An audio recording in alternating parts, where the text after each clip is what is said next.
மாறி மிஸ் அந்த டாய்லெட் அடைச்சிருக்கு என்னன்னு போய் பாரு. இந்தாடி உனக்கு வச்சு தேன் மிட்டாய்.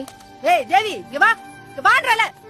உனக்கு கொஞ்சம் கூட அறிவே கிடையாதா? யார் கூட பேசணும் யார் கூட பழகணும் உனக்கு கொஞ்சமா தெரியாதா? உனக்கு இவ எதையா குடுக்குற அதை வாங்கி சாப்பிட்டு இருக்கிற. அறிவு இருக்கா இல்லையா? உனக்கு அறிவு கிடையாதா? உனக்கு உங்க வீட்டுல நல்லது கெட்டதா சொல்லி கொடுக்க மாட்டாங்களா? மூஞ்சா பாரு. கடவுள்னு ஒருத்தர் இருக்காராப்பா? இருந்தா ஏன் அவங்கள ஊருக்குள்ளயும் நம்மள ஊருக்கு வெளியிலயும் படிச்சிருக்காரு? இதெல்லாம் சகிச்சுக்கிட்டே என்னால அங்க போய் படிக்க முடியாதுப்பா. நான் பேசாம உன் கூட இருந்துடுறேன். சகிச்சுதாமா ஆகணும்.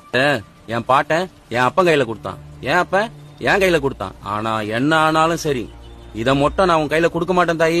அதுக்கு பதிலா தான் அப்பா உன் கையில புத்தகத்தை கொடுத்துருக்கேன். அத மட்டும் விட்டுடாத. உன் கோபத்தையும் வேகத்தையும் படிப்புல காட்டு. முன்னுக்கு வா. அதுதான் நீ அவங்களுக்கு தர்ற சரியான பதிலடி. இன்னும் மட்டும் ஞாபகம் வச்சுக்க தாயி, அவங்க எல்லாம் படிக்கிறது பெருமைக்காகவும் வசதிக்காகவும் மட்டும்தான். ஆனா உன்னை படின்னு சொல்றது நீ படிச்சு முன்னுக்கு வர்றது மட்டும் இல்ல. நீ படிச்சா முன்னுக்கு வந்தா உனக்கு அப்புறம் வர தலைமுறையா மாறும். ஒரு சமூகமே மாற படிக்கல் நீதான். இத மட்டும் நீ புரிஞ்சுக்கிட்டீங்கன்னா நீ கஷ்டப்படும் போதெல்லாம் உனக்கு கோபம் வராது.